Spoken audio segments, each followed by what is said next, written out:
Assalamualaikum warahmatullahi wabarakatuh. Alhamdulillah, alhamdulillahilladzi ja'ala qawma li awliyaihi junnah wa fataha lahum bihi abwabal jannah. Allahumma salli wa sallim wa karim mu'adzim ala sayyidina Muhammadin wa'idil khalqi wa mumahidis sunnah wa ala alihi wa ashabihi dhawal ara'il taqibah wal uqul murajjahinna. Amma ba'du.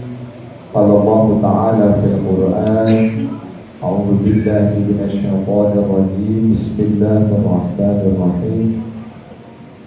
Ya ayyuhalladzina amanu ijtanibu katsiran minadh dhanni inna ba'dha dhanni ithmun wa la tajassasu wa la yaghtab ba'dukum ba'dhan ayuhibbu an ya'kula lahma akhihi maytan fakarihtumu wattaqullah innallaha tawwabur rahim. Shadaqallah wa shadaqa rasuluh. Jamaah salat isya, salat sunnah, tarawih dan witir yang mudah-mudahan kita semua selalu dan senantiasa dalam paling rahmat kasih sayang Allah Subhanahu wa ta'ala.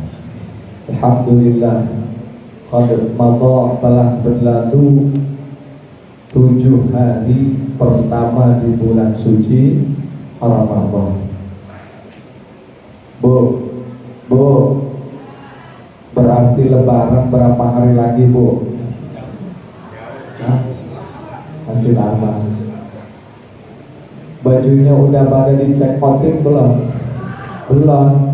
Ayo sini, laporan sama saya biar sama-sama, saya juga belum check out.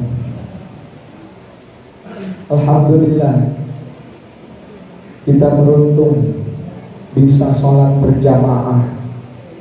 Namun satu catatan saya pada pertemuan ini, kata Imamuna Al-Ghazali, orang yang sholat jamaah pulangnya gak semuanya bawa pahala full sholat berjamaah. Kata Imam Ghazali, orang yang sholat jamaah itu pahalanya ada 3. Yang pertama khamsah wa ishrin. Berapa itu khamsah wa ishrin? Jigo, tahu jigo? Berapa? 25. Ada juga nanti yang dapatnya 1. Ya Allah, kita udah berapa kali sholat tarawih di sini? Ya, udah 7 malam dapatnya 1. Tapi ada yang paling boncos, yang paling rugi tuh gantung. Ternyata gak dapat pahala jamaah, rugi. Apalagi emak-emak no. Saya tahu sholat isya di Muharram mulainya isya, tapi habis maghrib udah pada naruh sejadah, bener gak? Yang mana yang dapat 25? Kata Imam Ghazali, yang dapat khamsah wa ishrin, 25 pahalanya dalam 1 kali sholat jamaah itu yang sholatnya, yang makmumnya nih, kita nih yang makmumnya taat sama imam, sholatnya gak mau duluin imam. Imam takbir, kita baru takbir. Imam ruku, baru kita ruku. Tidak sujud dan sebagainya. Itu kalau mau dapat pahala. Ada juga nanti yang pulangnya dapat pahala 1. Siapa dia? Dia yang gerakan dan ucapannya membarengi imam. Imam baru takbir, Allah dulu. Imam ruku belum takbir ruku, Allah dia ruku duluan. Barang nah itu akhirnya dapat pahalanya cuma 1. Dan ada yang paling rugi udah datang paling awal, udah sopnya paling depan, udah ngorbanin kagak nonton sinetron, gak dapat pahala. Siapa dia? Dia yang jamaahnya mendahului gerakan dan bacaan imam. Dan ini sering kita lihat, imamnya saya tahu, imamnya dia nih, biarin dah, habis gini juga ruku, saya udah hafal sholatnya, ruku duluan. Ada dapur. Yang lebih sering kelihatan pas lagi salah. Makanya kalau imam belum tuntas, belum kelar sampai salam yang ketiga, kita jangan duluan salam. Imamnya baru assalamualaikum, kita langsung salam. Jangan, tunggu sampai salam yang kedua.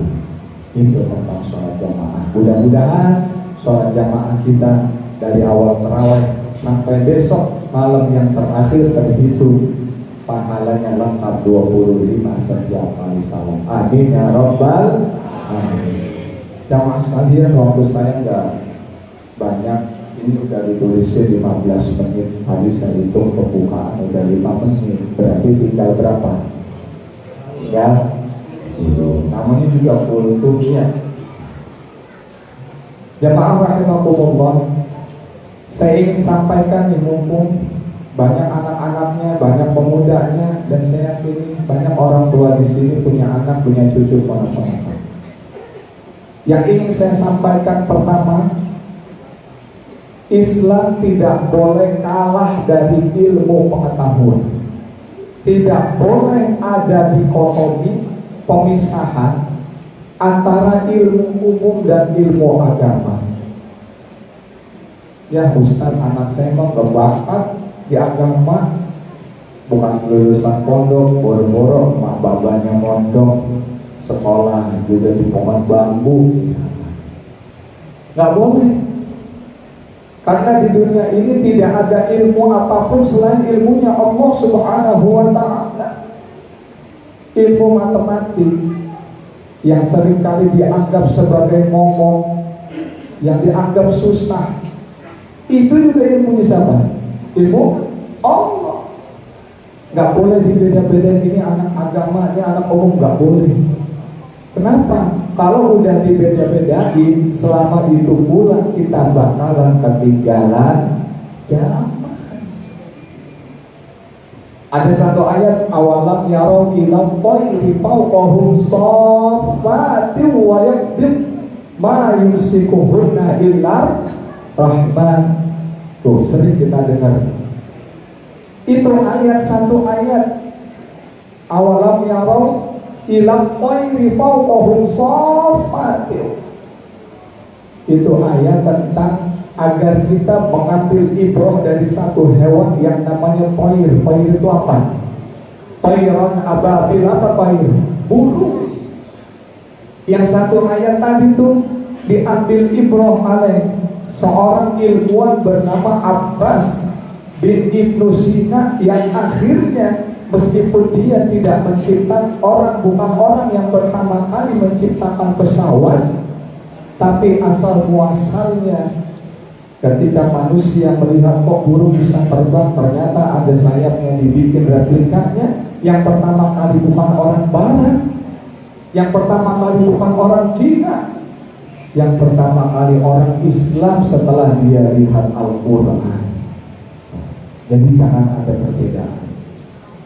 Anak kita jago di umum, silakan, yang penting sholat.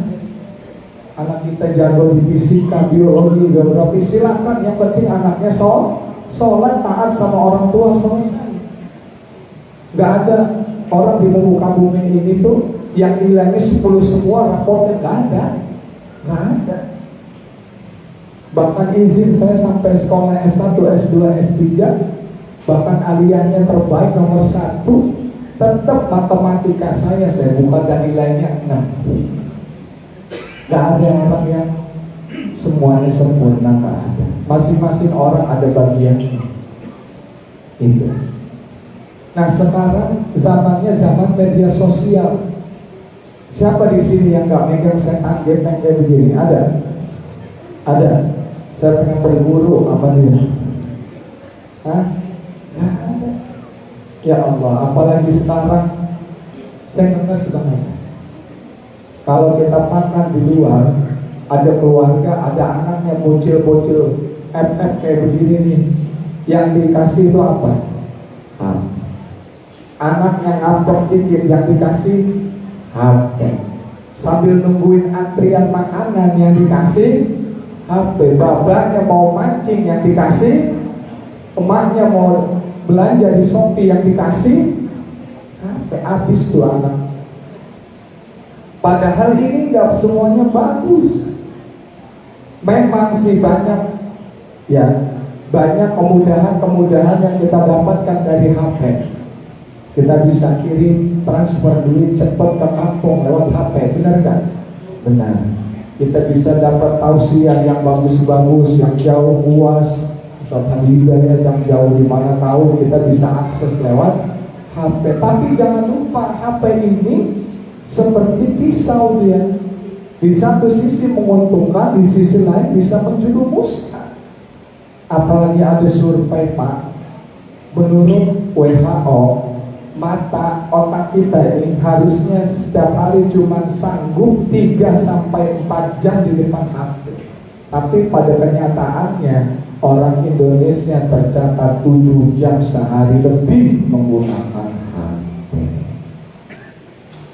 Bahaya. Jadi mulai sekarang kurang-kurang ini. Masih banyak, coba Bapak Ibu ingat, ketika zaman dulu kecil, ya belum ada HP, tetap hidupnya bahagia nggak? Bisa main gundu, main galasin, main bola, pada sehat-sehat. Sekarang, ya Allah, bocah 10 tahun minusnya udah 4, udah 5, Masya Allah. Ini kita yang punya kendali. Kalau pengen anaknya long memory, ya punya daya ingat yang panjang, yang lengkap, yang gak mudah kedistrak sama sesuatu, kurangin. Kita nggak bisa emang 100% memutus hubungan dengan HP, apalagi anak-anak kadang tugasnya lewat HP. Tapi kita bisa kurang-kurangi karena banyak mudorotnya dibandingkan manfaat. Sekarang bagaimana sikap kita sebagai seorang muslim? 2 menit dah. Ada satu ayat dalam surah Al-Hujurat ayat 12. Ya ayyuhalladzina amanu ijtanibu katsiran minadh-dhann. Kata Allah, wahai orang yang beriman, ijtanibu itu artinya ambil satu jarak paling jauh di antara satu sikap yang disuruh dijauhkan oleh Allah Subhanahu wa ta'ala. Apa? Ijtanibu katsiran minadh-dhann.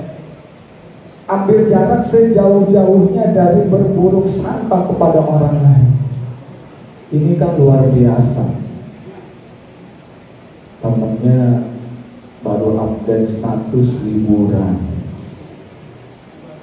Wah, liburannya jauh ke Jogja, Rarang, Tripis, tapi belum bayar utang. Wah, dari mana nih? Jangan-jangan pinjam lagi. Banyak yang tertipu. Nah, itu namanya katsiran minadh-dhann, mendahulukan prasangka. Yang lawannya adalah keyakinan. Kalau hanya atas dasar prasangka, kata Allah nggak boleh. Dan ini haram. Ijtanibu suruh kita tinggali. Kita kadang unik. Uniknya apa? Ini sholat sunnah, tarawih sunnah nggak? Sunnah. Senang nggak kita? Senang. Sedekah yang sunnah nggak? Infak sedekah sunnah. Cakep nggak? Cakep. Sampai yang bilang jelek. Tapi kita lupa, kita ambil yang sunnah, sekaligus kita ambil juga yang haram. Apa itu yang haram? Banyak suuzon sama orang lain. Temannya dia update motor baru turun dari mobil NMAX yang terbaru. Yang panas dingin dia. Yang cari-cari informasi dia. Padahal buruk sangka itu nggak boleh. Sebelum ada ainul yakin, sesuatu yang meyakini kita bahwa itu tindakan yang nggak benar. Dan kata Quran yang kedua, setelah kita nggak boleh berburuk sangka, apa? Wala tajassasu, jangan tajassus, jangan berusaha menjadi hakim atas kesalahan orang lain. Pernah Sayyidina Umar bin Khattab itu mendengar asap busuk seperti ada orang yang sedang minum minuman keras sama zina. Di sampingnya itu ada tembok yang begitu tinggi. Karena mendengar asap busuknya, kemudian Sayyidina Umar manjat tiang sampai di atas, baru mau memergoki itu orang. Ternyata ada suara dari bawah. Ya Khalifah, wahai Khalifah Umar bin Khattab, apa yang sedang Anda lakukan? Saya punya prasangka ada yang gak benar dilakukan oleh rumah ini. Akhirnya saya ke atas, saya mau lihat. Dibacain ayat yang tadi, wala tajassasu. Wahai Umar, ingat satu ayat Allah, jangan tajassus. Apa? Sengaja cari-cari kekurangan, kealpaan orang lain yang gak terlihat. Akhirnya apa yang dilakukan oleh Umar? Bukan nyebrang ke rumah itu, lompat dari atas kembali ke tempatnya, nggak pakai lihat lagi. Jadi apa? Kalau yang bukan wewenang kita dan tidak ada unsur anasir yang membuat kita harus memeriksanya, nggak usah. Dan yang terakhir, wala yang tampak tubuh bangkok, janganlah kalian bergibah satu di antara yang lainnya. Pak Ustaz, saya gak gibah, saya tahu dosa, saya cuma dengerin. Saya mau tanya, kalau orang gibah sendirian bisa gak? Sendirian bisa gak? Ngomongin temannya nih, sendirian bisa gak? Stres. Kata Imam Ghazali, yang dengerin sama yang gibah itu sama-sama pahalanya mendapatkan, sama-sama dosanya mendapatkan dosa gibah. Atau walaupun dia melalui media sosial. Nah, inilah ya mungkin pesan yang bisa kita ambil. Silakan bermedia sosial, tapi jangan lupa ini bukan segala-galanya. Masih ada Al-Quran, masih ada zikir, masih ada sholawat yang bisa kita gunakan untuk mengisi Ramadan kita agar lebih khidmat. Dan kalau bermedia sosial, pandailah menjaga hati. Jangan berburuk sangka, jangan cari-cari kesalahan orang lain, dan jangan gibahin temannya walaupun hanya lewat media sosial. Assalamualaikum warahmatullahi wabarakatuh.